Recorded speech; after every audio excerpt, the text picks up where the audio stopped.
After my father's funeral ended, I sat down with my sister and brother-in-law. My father left behind many things. There were many memories, teachings about life, and a house.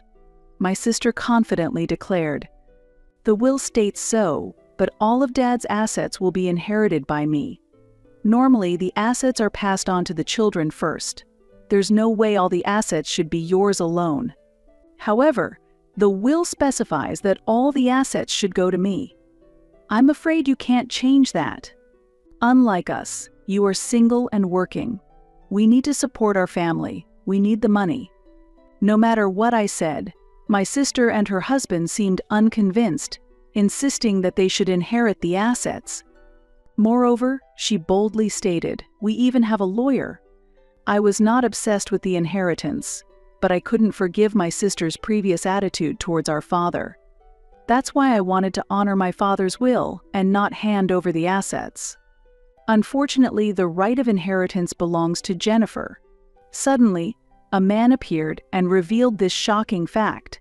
"All of today's work is done." "Ah, good job. How did it go?" "I secured 3 new contracts, one of which is with a major client." "That's impressive for a newcomer." "It's past the end of the day, so you can go home now." "Are you not going home yet, manager?" "I'll leave once I finish this. Feel free to go ahead." "Understood. I'll take my leave then." With the manager's permission, I left the company first. The streets at dusk were bustling with people hurrying home, filled with energy. My name is Jennifer White. I work in sales at a food manufacturing company located in New York.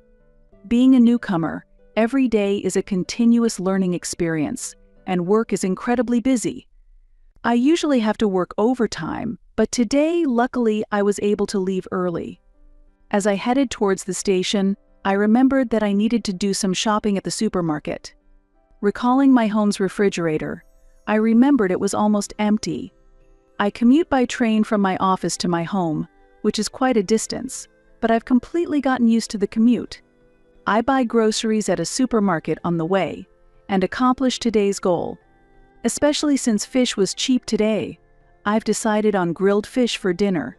I will soon be in my mid-20s, but I live at my parents' house, not alone. There is a special reason for this. Let me start with a story from my past. It happened a long time ago when I was a child. It was before I had even started elementary school. I remember greeting my father, who returned home with a somber face from the hospital. "Welcome back." "Where's Mom?" "Mom has gone far away." "When will she be able to come back?" "She's in a far place, isn't she?" "She can't come back soon. But we'll be together again in the not-too-distant future, so don't worry, Jennifer." "Yes." Feeling anxious about my mother not returning, my father explained that she had gone to a faraway place. Looking back, I was still very young at the time, and I think my father took that into consideration. My mother had died in an accident. It was probably something that I, still very young, could not yet understand. From now on, I'll take over the household chores. The laundry, cleaning, and cooking, too. Then, I'll help out with something, too. That would be appreciated. Thank you, Jennifer. After that, my father took on all the household chores. Taking on all the tasks my mother used to do must have been a great struggle for my father. Especially cooking, which was initially a trial and error process, and the overly salty chicken soup remains an unforgettable episode. Daily life in our home changed significantly. Fortunately, my father was a wealthy man, so we hardly ever struggled financially. Despite my mother's death, I feel we were able to lead a rather luxurious life. I was able to attend school properly, and we had sufficient clothing and household items. However, there was just one problem. "Jennifer, where is Sydney?" My sister went out. "Out again? Did you ask when she'll be back?" I did ask, but she didn't answer. Ugh, I'm at my wit's end with her. Anyway, Jennifer, does fried rice sound okay for dinner tonight? Yes, I love it. The fried rice you make is delicious. Ha ha ha, No matter how much you praise it, the taste of the fried rice remains the same. The expression on my father's face as he looked at the empty chairs was tinged with loneliness. I have an older sister named Sydney. However, she was known as the troublemaker in our family. Especially during her high school years, she often went out late at night and was taken to the police several times. Good evening. I'm sorry, but your daughter was wandering around late at night again. I tried speaking to her, but she didn't seem willing to return, so I brought her home this time. Sydney, were you out late again? What's the problem? I was just hanging out with friends. Why make such a fuss? What do you mean, make a fuss? You're causing trouble for the police too. I'm really sorry for always causing you trouble. It's okay, but it's dangerous for a high school student to be out alone at night. Please be careful in the future, and I'll make sure to pass that along. Yes, I'm really sorry. Sydney, you should apologize. Tick. Sydney. She always did what she wanted, often hanging around with friends late at night and getting picked up by the police. Her indifference to household chores was apparent, and her interest in the home seemed non-existent as she immersed herself in socializing. Even when I was helping around the house, she was busy exchanging messages with friends or applying makeup before going out. I once spoke to her directly about this family distance. Sydney, why don't you care a bit more about the house? What? You have something to say to me. Since Mom passed away, Dad has been struggling on his own, and all you do is cause trouble. You never help around the house, you just go out and fool around. That's my business. You just live a boring and dull life. Sigh. You're always dad like a child? With that, she said, I'm going out, grabbed her bag, and left the house immediately. This situation has been ongoing. No matter what I say, she doesn't listen. And it's the same when Dad tries to intervene. It's unclear whether she hates the house or us. The truth isn't clear. That's how little we spoke to each other. My sister, who was always out, rarely spent time at home, but there was a time when she was even more absent. One evening, unusually, she came out of her room and said nonchalantly to us, I'm planning to get married. Wait, you're getting married? I'm surprised by the sudden announcement of marriage. There was no prior discussion. I didn't talk about it beforehand, but I've already decided on a new place and I'm ready to move out. So goodbye. Wait a minute. Sydney. She had already packed her bags and soon walked towards the front door. Seconds later, the sound of the door opening and the lock closing followed. Not only was I shaken by this sudden announcement of marriage, but so was my father. Dad, you didn't know about the marriage either. No, I didn't know at all. I didn't expect her to leave so suddenly. But if she's getting married, that means she has someone suitable, and maybe that's a good thing. Yes. Although it was sudden, the marriage itself was a happy occasion. My sister was already a college student and at the age to leave home. I tried to comfort my father with these thoughts. After a while, my father somehow came to terms with it, murmuring, Well, it's her decision, as he began to reach for his dinner. The dinner table was sadly left with meals for no one. About a month after my sister left home to get married, we suddenly received a message, next time I'll come to greet you with my husband. The chance to see the face of the husband I had never met before had come. I was very curious about what kind of person she had married. Looking forward to my sister's return, I held a slight hope but was anxious as well. When the day arrived, the man who appeared was long-haired, with piercings and dressed sloppily. His appearance was not suitable for someone coming to greet his spouse's family, and I couldn't hide my surprise. Hello, I'm Kelvin Wood. So you are Sydney's husband. Welcome. Yes. Sydney, you should offer some hospitality. No way. Jennifer, make some coffee. Me. Oh, you must be Jennifer, the sister. You seem serious. Yes. But first, could you please make some coffee? I didn't know what to make of this man. It was clear from our first meeting what his personality was like. He was self-centered and had a dismissive attitude towards others. While I was puzzled, my sister urged me on with a hurry up. I thought she should do it herself, but complaining seemed like it would only complicate matters. Reluctantly, I made the coffee and served it to them. Despite being guests, their attitude was not commendable. "What do you do for work?"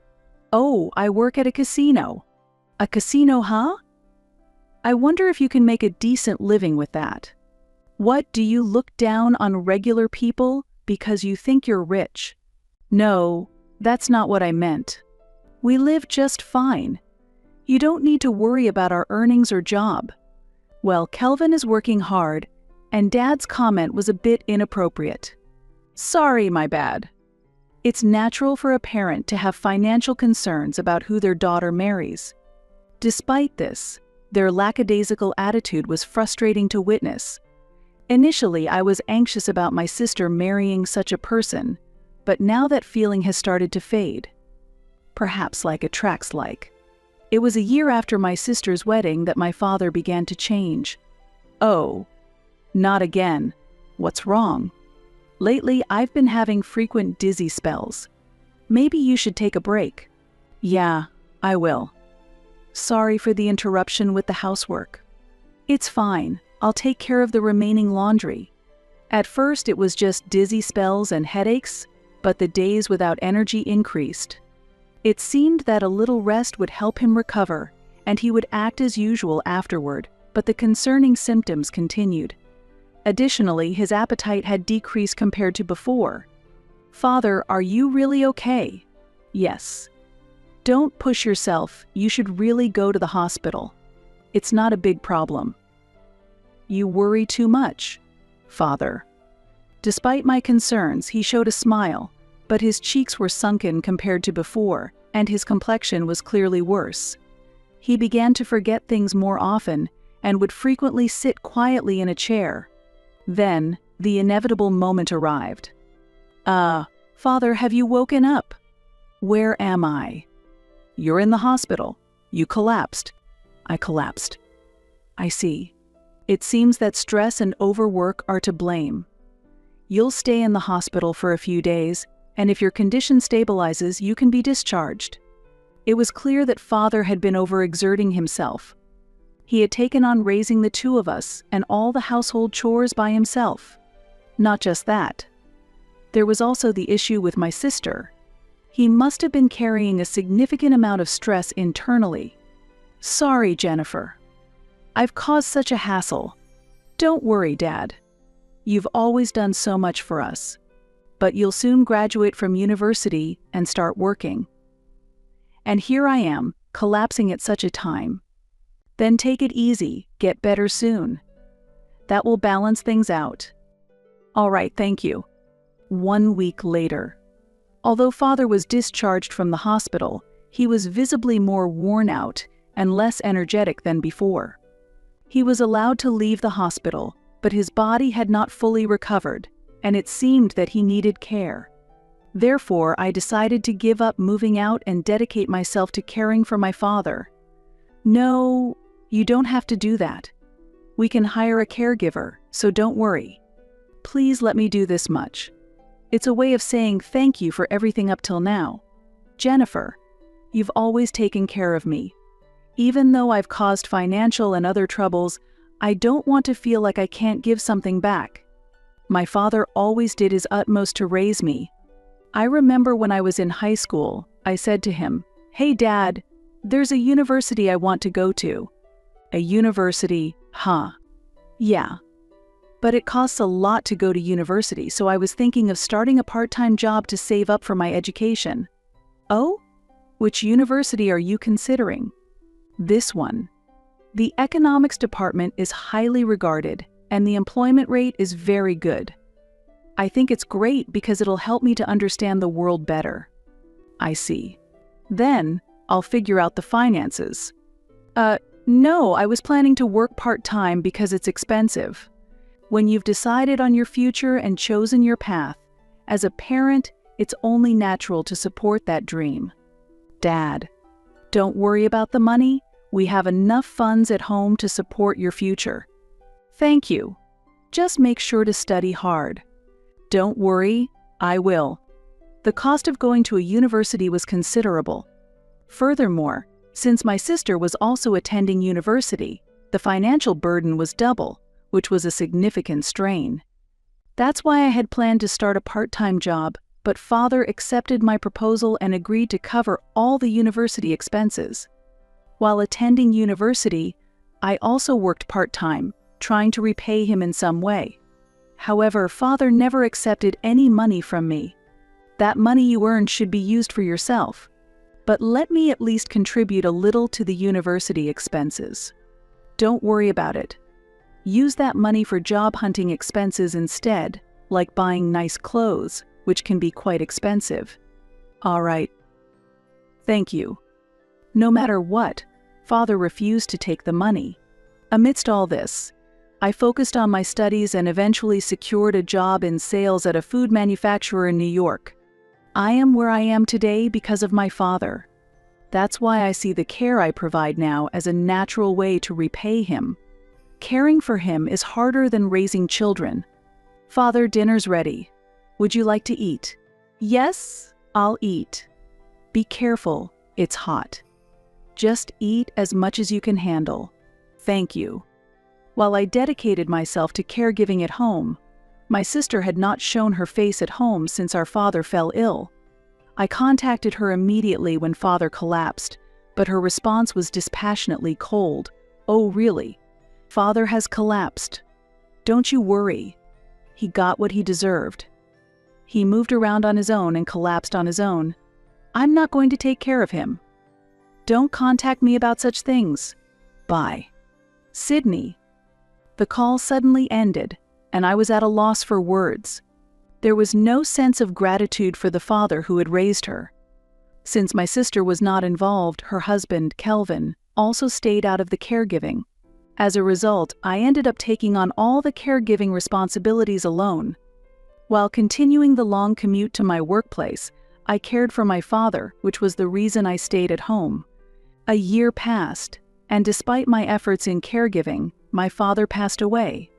It seems he had been under a lot of strain on his heart, and his end came unexpectedly soon. Even so, he was always concerned about me until the end. My father truly was a wonderful person. Many people gathered at his funeral, and there were numerous expressions of sorrow for his passing. I heard remarks like, "It's too soon, really, and I wish we could have talked more." I was glad to see that my father was loved by so many. My sister, who had almost no involvement up until now, and her husband also appeared at the funeral. You came to the funeral. Of course. After showing no face until now. Well, I didn't care about Dad. What? Besides, now that he is gone, there's an inheritance, right? When do we handle the procedures? You came back, just for the inheritance. What's wrong with that? I couldn't hide my astonishment. My sister, once ignoring our father's deep affection, now seemed only to be after his property. Father was a wealthy man, and it was clear that he left behind a substantial fortune. Kelvin did not object to this mindset and was clearly eager to get his hands on the inheritance as soon as possible. It was disheartening to see them focus solely on the funds. However, things did not proceed as my sister hoped. What? The inheritance goes to Jennifer. What does that mean?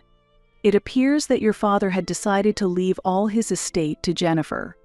We were at the family court for the reading of the will. The revelation at the family court was astonishing. My father had intended to leave his entire estate to me. It was an unexpected fact for me as well. My sister could not accept this and protested vehemently. It's impossible. It makes more sense for me to inherit it. You must have said something to Dad. I've been telling you, I had no idea about the inheritance until today. I can't believe it. You must have schemed something during the caregiving to take it all for yourself. That's despicable. I did no such thing. You always play dirty, just you watch. My sister was clearly hostile towards me, and as we left the courthouse, she hurled harsh words at me. I was puzzled by Father's true intentions, but perhaps he saw through my sister's real motives. Maybe he didn't want to leave his estate to someone who seemed to care only about the property, without any consideration for others. What do you mean by just you watch? A few days later, my sister and her husband summoned me to the family court again, but they waited outside the building, not inside. They brought a stranger with them. Sydney, who is this person? This is the lawyer I hired. A lawyer? For what? Why do you think? To ensure I inherit all the estate. Really? I hired a skilled lawyer for this. It was expensive, but it's a small price to pay if I can secure the inheritance. The lawyer my sister brought along approached me with a smirk, glancing at some documents as he spoke. In this case, both Sydney and you, Jennifer, are direct descendants. Normally, the spouse has priority in inheritance, but after that, direct descendants like children and grandchildren are the next in line. Therefore, not only you, but I should also have a priority claim on the inheritance. My sister declared this with full confidence. The will states so, but all of Dad's assets will be inherited by me. Normally, the assets are passed on to the children first. There's no way all the assets should be yours alone. However, the will specifies that all the assets should go to me. I'm afraid you can't change that. Unlike us, you are single and working. We need to support our family. We need the money. Into our conversation, the lawyer Sydney had hired interjected. So Jennifer, you intend not to give Sydney a single dollar of the inheritance. Even though she is family, you absolutely do not want to pass anything to her. That's not my intention. Generally, it would be normal for Sydney to inherit the assets. Sydney is a housewife with almost no income. What do you mean that you do not want to pass on the inheritance to her? That is. The lawyer's argument sounded right, but was not logical. According to the will, I should rightfully inherit the estate. However, the lawyer was steering the conversation with phrases like, "For Sydney's sake, doesn't it weigh on your conscience, and think about the future?" This was problematic. It seems like I might not be able to fulfill my father's last wishes. Even if you try appealing to her conscience, that logic doesn't work. Unfortunately, the right of inheritance belongs to Jennifer. The voice was unfamiliar. I turned around, and there stood an unknown man. Who are you? My apologies for the late introduction. My name is Baker. I am the family attorney for your father, Edward. Family attorney. I hadn't known there was a family attorney. Indeed, it must have been a consideration typical of my wealthy father. The man in the suit smiled at me gently. I have already heard everything from Edward. It has been decided that you, Jennifer, will inherit the estate. Why would that be? Normally, as his real daughter, shouldn't I be the one to inherit it? Real daughter? I am also father's daughter. Ah, you might not know this, but you were adopted. That's why I'm saying that his real daughter should inherit the estate. Adopted. Yes, in fact, Jennifer, your real parents were Edward's brother and his wife, who died in a car accident. Afterwards, Edward took you in as a young child. Is that true? I've never heard this before. He probably didn't want to hurt you. I calmly accepted this fact. Somehow it seemed like a distant story. Father raised me with unconditional love, even though I was an adopted child. It's unthinkable to let an adopted child get the inheritance. I should be the one to inherit the estate. Sydney, you thought you could just play around expecting to get your hands on the inheritance, but if the inheritance all goes to you, it ruins my plans. Hey Sydney, what are we going to do? Don't worry about what that lawyer said. We have our own lawyer. After saying this, my sister looked towards the lawyer she had hired. However, the confident smile from before had disappeared. Her lawyer was clearly shaken, sweating profusely. I didn't expect they would have a lawyer too. Defend our rights properly. I'm sorry, but our position is disadvantageous. I can't be involved any further. Wait a minute. The lawyer quickly left the scene, and Baker appeared somewhat exasperated. I don't know where you hired that lawyer from, but he doesn't seem trustworthy. He probably thought he could deceive ordinary people, so that's why he stopped talking after Baker joined. Yes, lawyers don't easily agree among themselves, after all. And I paid a high price to hire him. What now? I married you for the inheritance, and now it's all ruined. What do you mean by that? Do you think there's any other reason I would marry someone as selfish as you? Forget it. If I can't get the inheritance, I'm filing for divorce. Wait, Kelvin.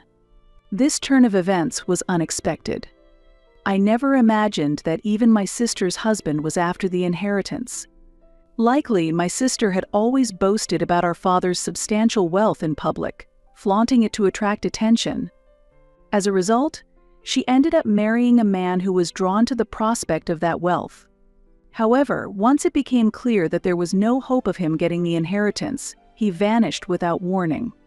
In the end, it left just the three of us, my sister, me, and Baker, the lawyer my father had hired. My sister said anxiously, "If it stays like this, I have nowhere to go. I have no income, and as a housewife, it's hard to find a new job." I simply replied, "Yes," she continued. "So, could you perhaps show some mercy and share some of the inheritance with me? I'm not asking for all of it. Half or maybe a third would be enough." I found it hard to genuinely sympathize with her and said, "I'm sorry, but I honestly never considered you as my beloved sister. You have always been a burden to Father and the people around us, and I have no memories of you trying to help our family." She retorted sadly, "That's not true." I went on, "You never took care of Dad, and you didn't even come to the hospital when he passed away. You only showed up at the funeral. You never performed a single act of filial piety. That's probably why Father also questioned leaving you any inheritance." Angry, she shot back, "What about you, Jennifer? Won't you help a sister in need?" I responded calmly, "I'm also just a person, and frankly I was fed up with having a sister like you. I will inherit the assets according to Father's will. What matters is not the connection by blood, but the connection by heart." Finally, I said quietly, "I'm sorry, but I want to sever our ties. I no longer want to have any further contact with you." 5 years have passed since. Having failed to secure the inheritance and her marriage having ended, my sister is likely leading a quiet life back at our family home. Since I moved out many years ago, I have no detailed knowledge of her current life. "Mom." "Read this," my son said, bringing over a picture book. "Ah, this one has a monster in it." "You really like monsters, don't you?" I responded. "Yeah, I love it when Mom pretends to be a monster." My son was excited. "Oh, really? You like Mom's monster impression?" "Grar," I growled playfully. "It's fun to read books, but it's almost time for dinner. Let's tidy up the toys." "Already? Can I clean up everything in time?" my son wondered, looking a bit worried. "Yes, you can do it," I encouraged. Now married and a mother, my life is filled with the joys of having a family. I have one son, and together we have built a happy home. However, parenting is more complex than I anticipated. While I want my son to grow freely, ensuring that this freedom doesn't go too far is a delicate balance. I want to instill proper greetings, compassion, and basic manners and etiquette in my son, helping him grow into a respectable adult. Above all, the most important thing is to interact with love. I believe that affection is the most crucial element in parenting. I have little memory of my biological parents, but I am beyond grateful that they brought me into this world. I also appreciate the parents that raised me, because thanks to them, I grew up safely without suffering any major injuries and accidents. I have not only the parents who raised me, but also the parents who gave birth to me.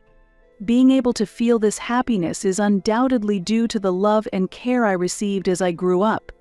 With this deep sense of gratitude in my heart, I intend to continue pouring the same love into my own family.